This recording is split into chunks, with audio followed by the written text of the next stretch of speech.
भी किसी के सामने, कभी भी किसी के सामने अपनी सफाई पेश ना करो, क्योंकि जिसे तुम पर यकीन है उसे जरूरत नहीं, क्योंकि जिसे तुम पर यकीन है उसे जरूरत नहीं, जिसे तुम पर यकीन नहीं वो मानेगा नहीं।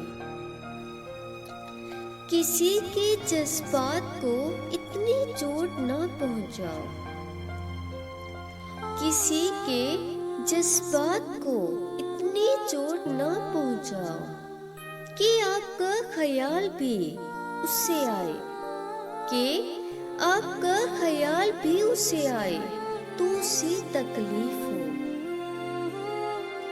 इंसान की तरबियत का फर्क होता है, इंसान की तरबियत का फर्क होता है, वरना जो सुन सकता है वो सुना भी सकता है।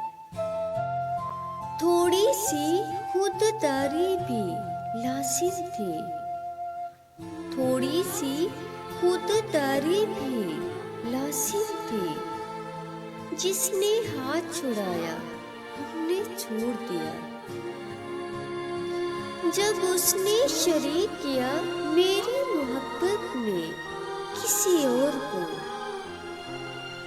जब उसने शरीक किया मेरी मोहब्बत में किसी और को, फिर एहसास हुआ कि खुदा शिर्क करने वालों को माफ क्यों नहीं करता।